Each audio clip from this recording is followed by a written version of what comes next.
ಹಲವು ಮಾತೆಯನ್ನು ನೀ ಒಲಿದ ಪಾದದ ನಿಟ್ಟ ನೆಲವೇ ಸುಕ್ಷೇತ್ರ. ಹಲವು ಮಾತೆಯನ್ನು ನೀ ಒಲಿದ ಪಾದದ ನಿಟ್ಟ ನೆಲವೇ ಸುಕ್ಷೇತ್ರ. ಸುಲಭ ಶ್ರೀ ಗುರುವೇ ಕೃಪೆಯಾಗು. ಸಗರ ನಾಡಿನ ಪುಣ್ಯಭೂಮಿಯ ಈ ನೆಲದಲ್ಲಿ ಇವತ್ತು ಪರಮ ಪೂಜ್ಯ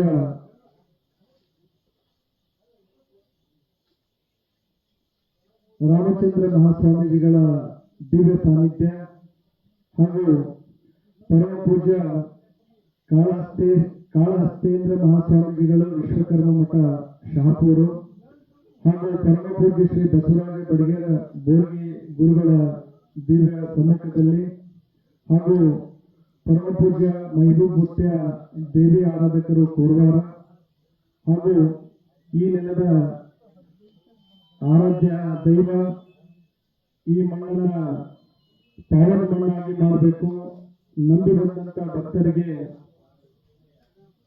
ಒಂದು ಶಕ್ತಿಯಾಗಿ ದೈವಿ ಸ್ವರೂಪದಿಂದ ಅವರ ಸಂಕಷ್ಟಗಳನ್ನು ಪರಿಹಾರ ಮಾಡಬೇಕು ಅನ್ನುವಂತ ಸತ್ಯ ಸಂಕಲ್ಪವನ್ನು ಇಟ್ಕೊಂಡು ತಮ್ಮ ಕರ್ತೃತ್ವದ ಶಕ್ತಿಯಿಂದ ಮಲ್ಲಾದಿ ಗ್ರಾಮವನ್ನ ಪಾವನ ಭೂಮಿಯನ್ನಾಗಿ ಮಾಡುವಂತ ಸಂಕಲ್ಪ ತೊಟ್ಟಿರುವಂತ ನಮ್ಮ ನಿಮ್ಮೆಲ್ಲರ ಆರಾಧ್ಯ ಗುರುಗಳು ಪರಮ ಪೂಜ್ಯ ಶಕ್ತಿಪೀಠದ ಮಹಾ ಪೂಜ್ಯರಾದಂಥ ಶರಣ ಲಿಂಗಣ್ಣ ಶರಣರ ಶರಣದಲ್ಲಿ ಹಾಗೂ ವೇದಿಕೆಯ ಮೇಲೆ ಉಪಸ್ಥಿತರಿರುವಂತಹ ಎಲ್ಲ ಶ್ರೀ ಶಕ್ತಿಪೀಠದ ಗುರು ಮತ್ತು ಶಿಷ್ಯ ವೃಂದದಲ್ಲಿ ನನ್ನ ಅನಂತ ಶಿರಸಾಷ್ಟಾಂಗ ನಮಸ್ಕಾರಗಳನ್ನು ಸಲ್ಲಿಸ್ತಾ, ಕಾರ್ಯಕ್ರಮದಲ್ಲಿ ಬಹಳ ಅದ್ಭುತವಾದಂಥ ವಿಚಾರಗಳನ್ನ ನಮ್ಮ ಬೋರ್ಗೆ ಅನ್ನೋರು ಹೇಳಿದ್ರು. ಇವತ್ತು ಗುರು ಪೂರ್ಣಿಮೆ ಆಗಿರುವುದರಿಂದ ನಾವನಿಗೆಲ್ಲರೂ ಸಹ ಬಹಳ ಅದೃಷ್ಟವಂತರು, ಪುಣ್ಯವಂತರು. ಯಾಕಂತಂದ್ರೆ ಈ ನೆಲ ಇದೆಯಲ್ಲ, ಇದು ನಮ್ಮ ಸಗರ ನಾಡಿನ ನೆಲ, ಇದು ನಿಜವಾಗಿಯೂ ಸತ್ಪುರುಷರ ಪುಣ್ಯಭೂಮಿ, ದೇವಮಾನವರು ನಡೆದಾಡುವಂತ ಪಾವನ ಭೂಮಿ ಇದು. ಬಹಳಷ್ಟು ಜನ ಸತ್ಪುರುಷರು, ಸಾಧುಗಳು, ಸಂತರು, ಅವತಾರ ಪುರುಷರು, ಶಕ್ತಿ ಆರಾಧಕರು ಈ ಮಣ್ಣಿನಲ್ಲಿ ಕಾಲಕಾಲಕ್ಕೆ ಉದಯಿಸಿ ಕಾಲಕಾಲಕ್ಕೆ ಅವರ ಲೀಲೆಗಳನ್ನು ತೋರಿಸಿ ಈ ಮಣ್ಣಿನ ಶಕ್ತಿಯನ್ನ, ಧಾರ್ಮಿಕ ಪರಂಪರೆಯನ್ನ, ಈ ಮಣ್ಣಿನ ಗುಣವನ್ನ ಇಡೀ ವಿಶ್ವಕ್ಕೆ ಬೆಳಗುವಂತ ಕೆಲಸವನ್ನ ಮಾಡಿರುವಂತದ್ದು ಮಣ್ಣಲ್ಲಿ ನಾವೆಲ್ಲ ಜನಿಸಿದೀವಿ ಅಂದ್ರೆ ನಿಜವಾಗಿ ನಾವು ಭಾಗ್ಯವಂತರು, ಪುಣ್ಯವಂತರು ಅಂತ ಹೇಳಿ ಈ ಸಂದರ್ಭದಲ್ಲಿ ನಾನು ಭಾವಿಸ್ತಾ ಇದ್ದೀನಿ. ಯಾಕೆಂತಂದ್ರೆ ದೇವೇಂದ್ರ ಹೇಳ್ತಾ ಇದ್ರೆ ಆಗ್ಲೇ ಮುದೇನೂರು ಬಸವಣ್ಣವರ ಸಮಕಾಲೀನ ಶರಣರಾದಂತ ದಾಸಿಮಯ್ಯನವರು ಹುಟ್ಟಿರುವಂತ ಊರು ಅದು. ಈ ಕಡೆ ಜೇಡರ ದಾಸಿಮಯ್ಯನವರು, ಈ ಕಡೆ ತಿಂತನಿ ಮೌನೇಶ್ವರ ಅವರು, ಪಕ್ಕದ ಜೇವರ್ಗಿಯಲ್ಲೇ ನಮ್ಮ ಇವರು ಕಡ್ಕೋಳ ಮಡಿವಾಳಪ್ಪನವರು, ಹಾಗೆ ಬಹಳಷ್ಟು ಶರಣರು ಈ ನೆಲವನ್ನ ಬಹಳ ಪಾವನ ಭೂಮಿಯನ್ನಾಗಿ ತತ್ವಗಳ ಮೂಲಕ ಆಗಲೇ ಬೋರ್ಗೆಣ್ಣವ್ರು ಹೇಳ್ಬೇಕಾದಾಗ ಬಹಳ ಖುಷಿ ಅನಿಸ್ತಾ ಇತ್ತು. ಯಾಕಂದ್ರೆ ಬೋರ್ಗೆಣ್ಣವರಲ್ಲಿ ವಿಚಾರ ಅವ್ರ ಬಗ್ಗೆ ಕೇಳಿದ್ದೆ ನಾನು ಸುಮಾರು ಕಡೆ ಹೇಳಿದಾಗ, ಈ ನಮ್ಮ ಭಾಗದಲ್ಲಿ ಕಾರ್ಯಕ್ರಮಗಳಿಗೆ ಬಂದಾಗ ಬಹಳ ಅದ್ಭುತವಾಗಿ ವೈಚಾರಿಕವಾಗಿ ನಿಲುವನ್ನು ಇಟ್ಕೊಂಡು ಮಾತಾಡ್ತಾರೆ ಅವರು ಅಂತ ಹೇಳಿ ಬಹಳ ಅರ್ಥಪೂರ್ಣವಾದಂತ ಸಂಸಾರಿಕ ಮತ್ತು ಗುರು ಶಿಷ್ಯ ಪರಂಪರೆ ಕುರಿತು ಅದ್ಭುತವಾಗಿ ಮಾತಾಡಿದ್ರು. ಬಂಧುಗಳೇ, ಗುರು ಪರಂಪರೆಯನ್ನ ಯಾರು ಆರಾಧಿಸ್ತೀವಿ, ಗುರು ಪರಂಪರೆಯನ್ನ ನಾವು ಯಾರು ಗೌರವಿಸ್ತೀವಿ, ಅವ್ರಿಗೆ ಯಾವತ್ತಿಗೂ ಸಹ ಯಾವುದೇ ರೀತಿಯಾದಂತಹ ಸಂಕಷ್ಟಗಳು ಬರಲ್ಲ ಅನ್ನಕ್ಕೆ ಸಾಕಷ್ಟು ದೃಷ್ಟಾಂತಗಳನ್ನ, ಸಾಕಷ್ಟು ಉದಾಹರಣೆಗಳನ್ನ ನಾವು ಎಲ್ಲಾ ಕಾಲದಲ್ಲೂ ನೋಡ್ಕೊಂಡು ಬಂದಿದ್ದೀವಿ. ಹಾಗಾಗಿ ಗುರು ಪರಂಪರೆಯನ್ನ ಗೌರವಿಸುವಂತ ಸದ್ಬುದ್ಧಿ, ಗುರು ಪರಂಪರೆಯನ್ನ ಗೌರವಿಸುವಂತ ಸತ್ಕಾರ, ಗುರು ಪರಂಪರೆಯನ್ನ ನಾನು ಆತ್ಮಾಭಿಮಾನದ ಮೂಲಕ ನನ್ನದೇ ಅನ್ನುವಂತ ಒಂದು ಭಾವನೆಯನ್ನು ಇಟ್ಕೊಂಡು ನಾನು ಯಾವತ್ತು ಆ ವಿಚಾರವನ್ನ ಪೂಜಿಸ್ತೇನೋ ಅವತ್ತು ನನ್ನ ಬದುಕು ಕಲ್ಯಾಣ ಆಗುತ್ತೆ, ನನ್ನ ಮನೇನೂ ಕಲ್ಯಾಣ ಆಗುತ್ತೆ, ನನ್ನ ಸಮಾಜ, ನನ್ನ ಊರು ಕಲ್ಯಾಣ ಆಗುತ್ತೆ ಅನ್ನುವಂಥ ಭಾವನೆಗಳನ್ನ ನಾವೆಲ್ಲರೂ ಬೆಳೆಸ್ಕೋಬೇಕಾಗುವಂತ ಸಂದರ್ಭ ಇದು. ಯಾಕಂತಂದ್ರೆ ಮೊದಲು ಗುರು ಬ್ರಹ್ಮ, ಗುರು ವಿಷ್ಣು, ಗುರುದೇವ ಮಹೇಶ್ವರ, ಗುರು ಸಾಕ್ಷಾತ್ ಪರಬ್ರಹ್ಮ ತಸ್ಮೈ ಶ್ರೀ ಗುರುವೇ ನಮಃ ಅಂತೇಳಿ ನಾವು ಗುರುವನ್ನು ಪೂಜೆ ಮಾಡ್ತಾ ಇದ್ದೀವಿ. ಆದ್ರೆ ದುರ್ದೈವ ಇವತ್ತು ಗುರುವೇ ನಮಃ ಅನ್ನುವ ಪದದಲ್ಲಿ ಗುರುವೇ ಮಹಾ ಎನ್ನುವಂತ ಕಾಲದ ಘಟ್ಟದಲ್ಲಿ ನಾವು ಇವತ್ತು ಬಂದು ತಲುಪಿರುವಂಥದ್ದೇ ದೊಡ್ಡ ದುರ್ದೈವ ಮತ್ತೆ ದುರಂತ ಇದು. ಗುರು ಶಿಷ್ಯರ ಸಂಬಂಧಗಳು ಎಷ್ಟು ಅದ್ಭುತವಾಗಿದ್ದು ಅಲ್ಲಕ್ಕೆ ನಮಗೆ ಒಂದು ಈ ಗೋವಿಂದ ಭಟ್ರು ಮತ್ತೆ ಸಂತ ಶಿಶುನಾಳ ಶರೀಫರ ದೃಷ್ಟಾಂತವನ್ನು ನಾವು ತಗೊಳ್ಬಹುದು. ಅವಾಗ ಜಾತಿ ಇರಲಿಲ್ಲ, ಧರ್ಮ ಇರಲಿಲ್ಲ, ಭೇದ ಇರಲಿಲ್ಲ. ಯಾರನ್ನ ಗುರು ತನ್ನ ಶಿಷ್ಯ ಅಂತ ಆಯ್ಕೆ ಮಾಡ್ಕೊತಿದ್ರು ಅಲ್ಲಕ್ಕೆ ಆ ಶಿಷ್ಯನಲ್ಲಿರ್ತಕ್ಕಂಥ ಗುಣಾವಗುಣಗಳನ್ನ ಪರಿಶೀಲನೆ ಮಾಡಿ ಆ ಗುಣಾವಗುಣಗಳನ್ನ ಪರೀಕ್ಷಿಸುವುದರ ಮೂಲಕ ಇವರ ಶಿಷ್ಯತ್ವವನ್ನು ಸ್ವೀಕರಿಸಕ್ಕೆ ಯೋಗ್ಯನಿದ್ದಾನೋ ಅಯೋಗ್ಯನಿದ್ದಾನೋ ಅನ್ನೋದನ್ನ ಗುರು ತನ್ನ ಅಂತಃಕರಣದಿಂದ ನೋಡಿ ಅವನನ್ನು ತನ್ನ ಶಿಷ್ಯ ಅಂತ ಸ್ವೀಕರಿಸ್ತಿದ್ರು. ಹಾಗೆ ಶಿಷ್ಯನ ಸಹ ಗುರುವನ್ನ ನಾನು ಗುರು ಇವರು ಅಂತೇಳಿ ಯಾವ ರೀತಿ ಸ್ವೀಕರಿಸಿದ್ರಲ್ಲಕ್ಕೆ ಸಾಕಷ್ಟು ದೃಷ್ಟಾಂತಗಳು ಈ ಕನ್ನಡ ನಾಡಿನ ಮಣ್ಣಿನ ಪ್ರತಿಯೊಂದು ಹೆಜ್ಜೆಯಲ್ಲಿಯೂ ಸಹ ನಮ್ಗೆ ಇದಕ್ಕೆ ನೋಡ್ಲಿಕ್ಕೆ ಸಿಗ್ತಾರೆ. ಅಂತ ಒಂದು ಅದ್ಭುತವಾದಂತ ನೆಲ, ರಾಜ್ಯ, ಸಂಸ್ಕಾರ ಇರುವಂತ ಭೂಮಿ ನಮ್ಮ ಕರ್ನಾಟಕ ಅಂತ ಹೇಳಿ ಬಹಳ ಹೆಮ್ಮೆಯ ಮಾತನ್ನ ನಾನು ಹೇಳಕ್ ಬಯಸ್ತಾ ಇದ್ದೀನಿ. ಇವತ್ತು ಬಹಳಷ್ಟು ಜನ ಏನೆಲ್ಲ ಹೇಳ್ಬೋದು, ಕಲ್ಯಾಣದ ನಾಡು ನಮ್ಮದು, ಕಲ್ಯಾಣದ ಶರಣರು ನಡೆದಾಡುವಂತ ಪವಿತ್ರ ಭೂಮಿ ಇದು. ತತ್ವಗಳ ಮೂಲಕ, ವಚನಗಳ ಮೂಲಕ ಸಮಾಜವನ್ನ ಜಾಗೃತಿ ಮಾಡಿದಂತ ಭಾರತ ದೇಶದ ಏಕೈಕ ಪ್ರದೇಶ ಅದು ಯಾವಾಗಾದ್ರೂ ಇದ್ರೆ ಬಹುಶಃ ಬುದ್ಧ ಲುಂಬಿನಿ ವನದಲ್ಲಿ ತನ್ನ ಏನು ಜ್ಞಾನೋದಯ ಆದ ನಂತರ ಸಮಾಜಕ್ಕೆ ತತ್ವಗಳ ಮೂಲಕ ಸಮಾಜ ಕಟ್ಟುವಂತ ಕೆಲಸ ಮಾಡಿದ್ರೆ 12ನೇ ಶತಮಾನದಲ್ಲಿ ನಮ್ಮ ಶರಣರು ಕಲ್ಯಾಣ ಭಾಗದಲ್ಲಿ ಇಟ್ಕೊಂಡು ತಮ್ಮ ವಚನಗಳ ಮೂಲಕ ಸಮಾಜವನ್ನ ಕಟ್ಟು ಸಮಾಜದ ಅಂಧಕಾರವನ್ನ ಕಳೆಯುವಂತ ಕೆಲಸಕ್ಕೆ ನಾಂದಿ ಹಾಡಿದಂತ ನೆಲ ದೇಶದಲ್ಲಿ ಯಾವುದಾದ್ರೂ ಮೊದಲನೇದಾಗಿದ್ದಿದ್ರೆ ಅದು ನಮ್ಮ ಕಲ್ಯಾಣ ಕರ್ನಾಟಕ, ಕಲ್ಯಾಣ ಭಾಗ, ಬಸವಣ್ಣ ಮತ್ತು ವಚನ ಸಾಹಿತ್ಯ ಹುಟ್ಟಿದಂತ ಪುಣ್ಯ ಭೂಮಿ ಕಲ್ಯಾಣ ಕರ್ನಾಟಕದಲ್ಲಿ ಅಂತ ಹೇಳಿ ನಾನು ಹೇಳಿಕೆ ಬಹಳ ಅಭಿಮಾನ ಅನಿಸುತ್ತೆ, ಹೆಮ್ಮೆ ಅನಿಸುತ್ತೆ. ಹಾಗಾಗಿ ಬಂಧುಗಳೇ, ನಾವೆಲ್ಲ ಇದೊಂದು ಶಕ್ತಿ ಪೀಠ, ದೇವಿಯ ಆರಾಧನೆಯನ್ನ ಮಾಡಿ ತನ್ನಲ್ಲಿ ಬಂದಂತ ಭಕ್ತರ ಸಂಕಷ್ಟಗಳನ್ನು ಪರಿಹರಿಸಬೇಕು ಅನ್ನುವಂತ ಮನೋಬಲವನ್ನು ಇಟ್ಕೊಂಡು ತ್ಯಾಗ ಪರಂಪರೆಯ ಮೂಲಕ, ಗುರು ಪರಂಪರೆಯ ಮೂಲಕ, ಸಿದ್ಧಿಯ ಪರಂಪರೆಯ ಮೂಲಕ ಸಮಾಜದ ಅನಿಷ್ಟಗಳನ್ನ, ಸಮಾಜದ ಸಂಕಷ್ಟಗಳನ್ನ ಕಳೆದು ಬೆಳೆಸಿ ಬಂದಂತವರನ್ನ ಭಾಗ್ಯದಾತರನ್ನಾಗಿ ಮಾಡಿ ಕಳಿಸಬೇಕು ಅನ್ನುವಂತ ಸತ್ಯ ಸಂಕಲ್ಪವನ್ನು ಇಟ್ಕೊಂಡು ಪರಮ ಪೂಜ್ಯರು ಇವತ್ತು ಈ ಪುಣ್ಯದಲ್ಲಿ ಆಶ್ರಮವನ್ನು ಪ್ರಾರಂಭ ಮಾಡಿದ್ದಾರೆ. ಇದು ನಿಜವಾಗಿಯೂ ನಾನು ಗುರುಗಳಿಗೆ ಹೇಳಕ್ ಬಯಸ್ತಾ ಇದ್ದೀನಿ, ತಮ್ಮಲ್ಲಿ ದೊಡ್ಡ ಶಕ್ತಿ ಇದೆ ಗುರುಗಳೇ, ತಮ್ಮಲ್ಲಿ ಆ ಭಾವನೆ ಇದೆ. ಯಾರು ನನ್ನವರನ್ನುವಂತ ಭಾವನೆ ಯಾರ ಹತ್ರ ಇರುತ್ತೋ ಅವರನ್ನ ಆ ಮಠ ಮತ್ತೆ ಆ ಗುರುವನ್ನ ಯಾರೇ ಬೆಳೆಸುವ ಅವಶ್ಯಕತೆ ಇಲ್ಲ, ಅದು ಸದ್ಗುರುನಾಥನೇ ಕಾಪಾಡಿ ಬೆಳೆಸ್ತಾನೆ ಅನ್ನಕ್ಕೆ ಸಾಕಷ್ಟು ಸಂದರ್ಭಗಳಲ್ಲಿ ನಾವು ಅದನ್ನು ಯೋಚನೆ ಮಾಡಿದ್ದೀವಿ, ಸಾಕಷ್ಟು ದೃಷ್ಟಾಂತಗಳನ್ನ ನೋಡಿದ್ದೀವಿ. ಅಂತ ಒಂದು ಪುಣ್ಯದ ನೆಲದಲ್ಲಿ ನಾವು ನೀವೆಲ್ಲರೂ ಇವತ್ತು ಬಂದು ಸದ್ಗುರುವಿಗೆ ಪಾತ್ರರಾಗಿದ್ದೀವಿ.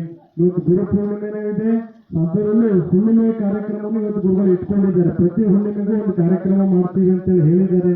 ತತ್ವಗಳ ಮೂಲಕ ಸಮಾಜವನ್ನು ಜಾಗೃತಿ ಮಾಡಿಸೋದು ಅಷ್ಟೇ ಅಲ್ಲ, ನನ್ನಲ್ಲಿ ಬಂದಂತ ಭಕ್ತರ ಭವರೋಗವನ್ನು ಕಳೀತೀನಿ ಅನ್ನುವಂತ ಒಂದು ವಿಚಾರವನ್ನ ಇಟ್ಕೊಂಡು ತಮ್ಮೆಲ್ಲರನ್ನೂ ಒಂದು ಕಡೆ ಸೇರಿಸಿ ತಮಗೆ ಜ್ಞಾನದ ಬೆಳಕನ್ನ, ಜ್ಞಾನದ ಭಕ್ತಿಯನ್ನ ಉಣಬಡಿಸುವಂತ ಕೆಲಸವು ಈ ಶ್ರೀಮಠದಲ್ಲಿ ನಡೀತಿರುವಂತದ್ದು ಬಹಳ ಅಭಿಮಾನದ ವಿಷಯ.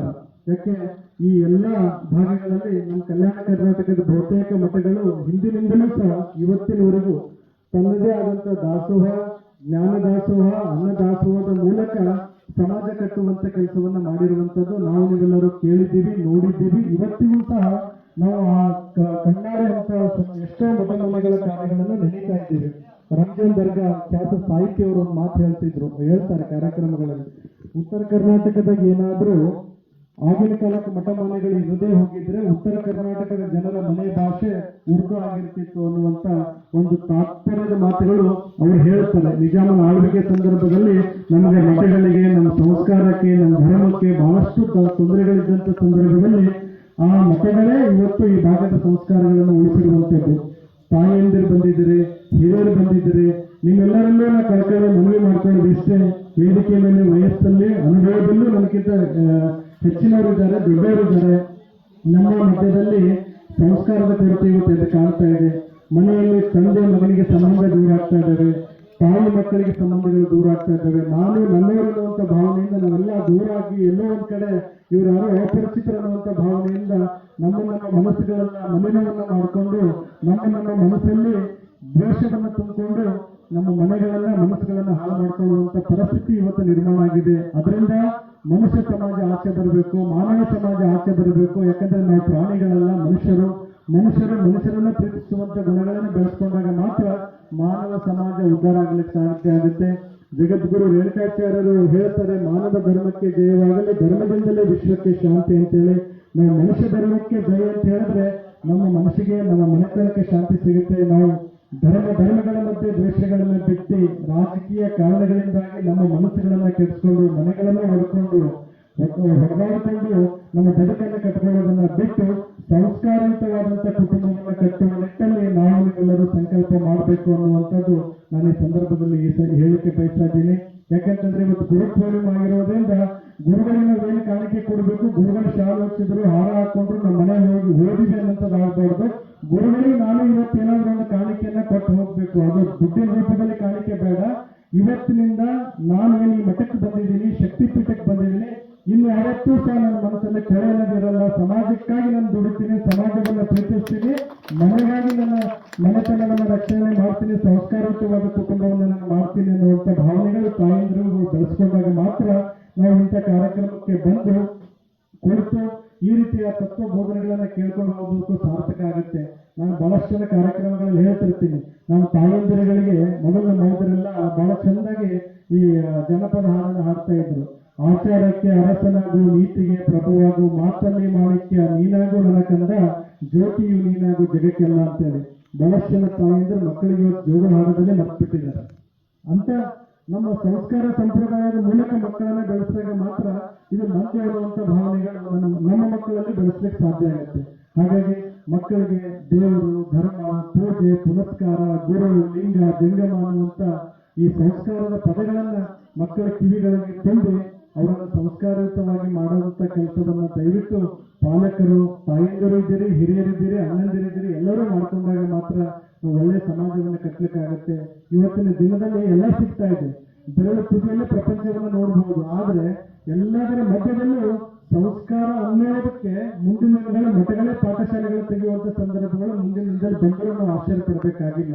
ಹಾಗಾಗಿ ಆ ಸಂಸ್ಕಾರ ಅನ್ನಂಥದ್ದೇ ನಮ್ಮ ಭಾರತದ ತಾಯಿ ಬೇರೋದು. ಭಾರತೀಯರು ಎಂಥವರು, ಕನ್ನಡಿಗರು ಎಂಥವರು ಅಂತಂದ್ರೆ ಸಂಸ್ಕಾರಯುತವಾದಂಥವ್ರು. ಇವರಿಗೆ ಧರ್ಮ, ದೇವರು, ಇದ್ರ ಬಗ್ಗೆ ನಿಷ್ಠೆ ಇದೆ, ಇವರು ದೇವರನ್ನ ಪೂಜಿಸ್ತಾರೆ, ಧರ್ಮವನ್ನ ಕಾಪಾಡ್ತಾರೆ ಅನ್ನುವಂತ ಪುರಾತನ ಕಾಲದಿಂದಲೂ, ರಾಮಾಯಣ ಮಹಾಭಾರತ ಕಾಲದಿಂದಲೂ ನಮ್ಮ ದೇಶಕ್ಕೆ, ನಮ್ಮ ರಾಜ್ಯಕ್ಕೆ ಅದರದೇ ಆದಂತ ಇತಿಹಾಸ ಇರುವುದರಿಂದ ಅದರಿಂದ ನಾವು ದೂರ ಆಗುವಂತ ಕೆಟ್ಟ ಪರಿಸ್ಥಿತಿಯನ್ನ, ಮನಸ್ಥಿತಿಯನ್ನ ಬೆಳೆಸ್ಕೊಳ್ಳುವಂಥದ್ದು ಆಗೋದು ಬೇಡ.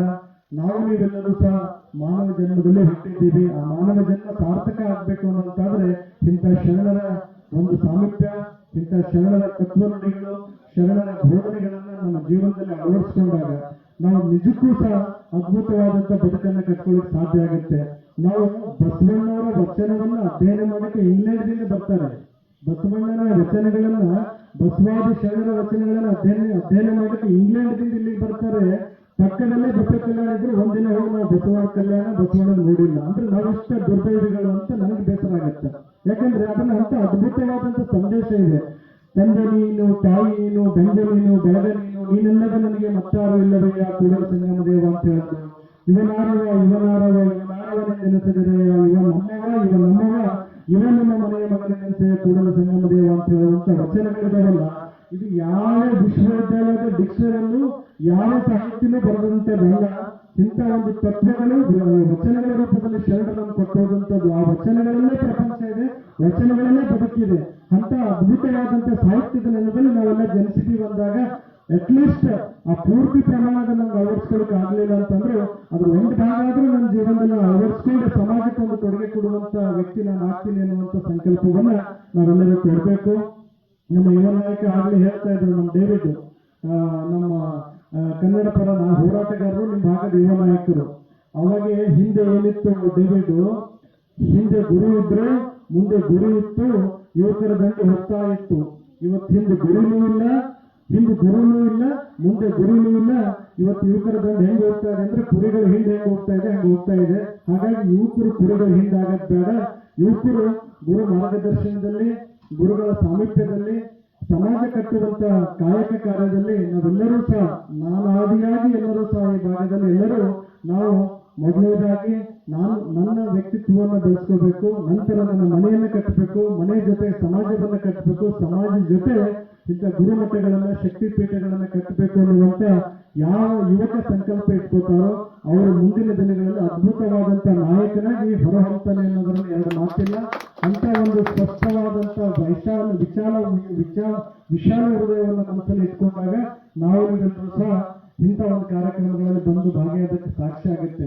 ನಮ್ಗ ನಿಂಗಣ್ಣ ಗುರುಗಳು ನನ್ನೇ ಅವರು ಭೇಟಿ ಬಹುತೇಕ 1 ತಿಂಗಳು ಅಷ್ಟೇ ಆಗಿದೆ, ಬಹಳಷ್ಟೇನು ಆಗಿಲ್ಲ. ನಮ್ಮ ಮೌನೇಶ ನನ್ನ ಕರ್ಕೊಂಡು ಬಂದು ಪರಿಚಯ ಮಾಡಿದಾಗ ನಾನು ಬಹಳಷ್ಟು ಮಠಗಳಿಗೆ ಹೋಗ್ತೀನಿ, ಬಹಳಷ್ಟು ಶಕ್ತಿಪೀಠಗಳಿಗೆ ಹೋಗ್ತೀನಿ. ನಾನು ಓದಿ ಬೆಳೆದಿದ್ದೆ ಧಾರವಾಡ ಮುರುಘಾ ಮಠದಲ್ಲಿ, 8 ವರ್ಷ ಧಾರವಾಡ ಮಠದಲ್ಲಿ ಓದಿದ್ದೀನಿ. ಹಾಗಾಗಿ ಮಠಗಳ ಸಂಪರ್ಕ ಅಂದ್ರೆ ನನಗೆ ತುಂಬಾ ಅದೇನೋ ಎಲ್ಲ ಕರಳು ಬೆಳ್ಳಿಯ ಸಂಬಂಧ ಇದ್ದಂಗೆ, ಅದು ಹೇಳಿದ್ರೆ ಹಾಕೊಂಡು ಬಿಡುತ್ತೆ. ಹಾಗಾಗಿ ಗುರುಗಳು ಇವತ್ತು ನೀವು ಬರಲೇಬೇಕು ಅಂತಂದಾಗ ನಾನು ಬೆಂಗಳೂರಿಂದ ಈ ಕಾರ್ಯಕ್ರಮಕ್ಕೆ ಗುರುಗಳ ಆಶೀರ್ವಾದ ತಗೋಬೇಕು, ಇವತ್ತು ಗುರು ಪೂರ್ಣಿಮೆ ಇರೋದ್ರಿಂದ ಹೋಗಿ ದರ್ಶನ ಮಾಡ್ಕೋಬೇಕು ಅಂತೇಳಿ ವಿಚಾರವನ್ನು ಇಟ್ಕೊಂಡು ಇಲ್ಲಿಗೆ ಬಂದಿದ್ದೀನಿ. ಹಾಗಾಗಿ ಗುರುಗಳ ಸಾಮೀಪ್ಯ ನಿಜವಾಗಿಯೂ ನನಗೆ ಅಮೃತದ ಪಾನ ಆದಷ್ಟೇ ಸಂತೋಷ ಆಗಿದೆ. ನಾನು ಸಹ ದೇವಿ ಆರಾಧಕನಾಗಿರೋದ್ರಿಂದ ಆ ಜಗನ್ಮಾತೆ ನನ್ನನ್ನು ಇಲ್ಲಿ ಕರೆಸ್ಕೊಂಡಿದ್ದಾಳೆ ಅಂತೇಳಿ ನಾನು ಬಹಳ ಭಕ್ತಿಯಿಂದ ಇವತ್ತು ಈ ಕಾರ್ಯಕ್ರಮದಲ್ಲಿ ಭಾಗಿಯಾಗಿದ್ದೀನಿ. ನೀವೆಲ್ಲರೂ ಸಹ ಅದೇ ಭಕ್ತಿ ಅದೇ ನಿಷ್ಠೆಯಿಂದ ಬರ್ರಿ.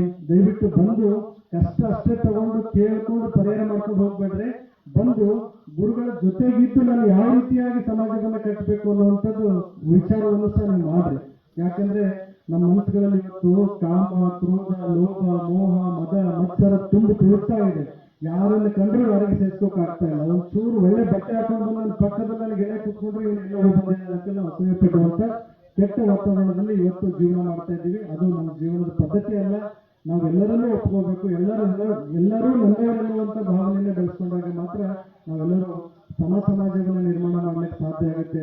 ಬಸವಾದಿ ಶರಣರು ಕಂಡ ಕನಸು ಅದೇ, ಬಹಳಷ್ಟು ಜನ ಶಿವಯೋಗಿಗಳು ಸತ್ಪುರುಷರು ಕಂಡ ಕನಸು ಅದೇ. ನಾನು ಅತಣಿ ಮುರುಗೇಂದ್ರ ಶಿವಯೋಗಿಗಳದ್ದು ಆಗ್ಲೇ ಮಾತಾಡ್ತಾ ನಾನು ಯೋಚನೆ ಮಾಡ್ತಿದ್ದೆ, ಅತಣಿ ಮುರುಗೇಂದ್ರ ಶಿವಯೋಗಿಗಳು ಎಂತ ಪವಾಡ ಪುರುಷರು ಅಂತ ಅನ್ನಲಿಕ್ಕೆ ಸಾಕಷ್ಟು ಅವ್ರ ಜೀವನದಲ್ಲಿ ದೃಷ್ಟಾಂತಗಳಿದ್ದಾವೆ. ಶಿವಯೋಗದ ಸಾಧನೆ ಮಾಡಿದಂತ ಬಹುತೇಕ ಮಠಾಧೀಶಗಳಲ್ಲಿ ಕರ್ನಾಟಕದಲ್ಲಿ ಮೊದಲನೇ ಸ್ಥಾನ ಯಾರಿಗಾರು ಇದೆ ಅಂತಂದ್ರೆ ಅದು ಪರಮ ಪೂಜ್ಯ ಅತಣಿ ಮುರುಗೇಂದ್ರ ಶಿವಯೋಗಿಗಳಿಗೆ ಅನ್ನುವಂತ ಮಾತು ಸುಳ್ಳಲ್ಲ. ಅಂತ ಪುಣ್ಯವಂತರು ನಡೆದಾದಂತ ಭೂಮಿಯಲ್ಲಿ ನಾವೆಲ್ಲ ಜನಿಸಿದ್ದೀವಿ ಅಂದಾಗ ಅವರು ಬಿಟ್ಟು ಹೋದಂತ ಸಣ್ಣ ಸಣ್ಣ ವಿಚಾರಗಳನ್ನೇ ನಮ್ಮ ಜೀವನದಲ್ಲಿ ಅಳವಡಿಸ್ಕೊಂಡ್ರೆ ನಮ್ಮ ಜೀವನ ಪಾವನ ಆಗುತ್ತೆ ಅನ್ನುವಂತ ಮಾತನ್ನ ಈ ಸಂದರ್ಭದಲ್ಲಿ ನಾನು ಹೇಳಿ, ನೀವೆಲ್ಲರೂ ಬಹಳ ಭಕ್ತಿಯಿಂದ, ಶ್ರದ್ಧೆಯಿಂದ, ನಿಷ್ಠೆಯಿಂದ ಇವತ್ತು ಈ ಶಕ್ತಿಪೀಠದಲ್ಲಿ ಬಂದು ಗುರುಗಳ ಆಶೀರ್ವಾದವನ್ನು ಪಡ್ಕೊಂಡು ನಿಮ್ಮ ಭವದ ಕಷ್ಟವನ್ನ ನಿವಾರಣೆ ಮಾಡ್ಕೋಬೇಕು ಅಂತ ಬಂದಿದ್ದೀರಿ. ನಿಮ್ಮೆಲ್ಲರಿಗೂ ಜಗನ್ಮಾತೆ ಕಾಳಿಕಾದೇವಿ ಒಳ್ಳೇದು ಮಾಡ್ಲಿ, ಒಳ್ಳೇದಾಗುತ್ತೆ ಅನ್ನುವಂತ ಭಾವನೆಯನ್ನ ಈ ಸಂದರ್ಭದಲ್ಲಿ ನಾನು ವ್ಯಕ್ತಪಡಿಸ್ತಾ, ಈ ಶ್ರೀಮಠ, ಈ ಶಕ್ತಿಪೀಠ ಇವತ್ತೇನು 3ನೇ ತಿಂಗಳದ ಬೆಳದಿಂಗಳ ಕಾರ್ಯಕ್ರಮ ಅಂತ ಹೇಳ್ತಾ ಇದ್ದಾರೆ ಅಂತ ಮೌನೇಶ್ ಹೇಳಿದ್ರು ನನಗೆ. ಈ ಬೆಳದಿಂಗಳ ಕಾರ್ಯಕ್ರಮಗಳು ಈ ಭಾಗದಲ್ಲಿ ಪ್ರತಿ ತಿಂಗಳು ಹುಣ್ಣಿಮೆ ಯಾವಾಗ ಬರುತ್ತೆ, ನಾನು ಯಾವತ್ತ ಮಠಕ್ಕೆ ಹೋಗ್ಬೇಕು ಅಂತ ಈ ಸುತ್ತಮುತ್ತಲು ಇರ್ತಕ್ಕಂಥ ಜನ ಕಾತರದಿಂದ ಕಾಯುವಂತ ವಾತಾವರಣ ಜಗನ್ಮಾತೆ ಕಾಳಿಕಾದೇವಿ ನಿರ್ಮಾಣ ಮಾಡಲಿ ಅಂತೇಳಿ ಆ ದೇವಿಯಲ್ಲಿ ನಿಮ್ಮೆಲ್ಲರ ಪರವಾಗಿ ನಾನು ಪ್ರಾರ್ಥನೆ ಮಾಡಿಕೊಂಡು ನನ್ನನ್ನು ಇಲ್ಲಿಗೆ ಕರೆಸಿ ಮಾತಾಡಲಿಕ್ಕೆ ಅವಕಾಶ ಮಾಡಿಕೊಟ್ಟಂತ ಈ ಶ್ರೀಮಠದ ಸದ್ಭಕ್ತ ಮಂಡಳಿಗೆ, ಅಕ್ಕಪಕ್ಕದ ಊರಿನ ಎಲ್ಲ ಹಿರಿಯರಿಗೆ ಮತ್ತೆ ಪರಮ ಪೂಜ್ಯ ಗುರುಗಳಿಗೆ, ವೇದಿಕೆ ಮೇಲೆ ಉಪಸ್ಥಿತರಿರುವಂತಹ ಎಲ್ಲ ಶಕ್ತಿಯ ಸಾಧಕರಿಗೆ ಮತ್ತೆ ಸತ್ಪುರುಷರಿಗೆ ವಂದಿಸಿ ನನ್ನ ಮಾತನ್ನು ಮುಗಿಸ್ತೀನಿ. ಎಲ್ಲರಿಗೂ ಶರಣು ಶರಣಾರ್ಥಿಗಳು.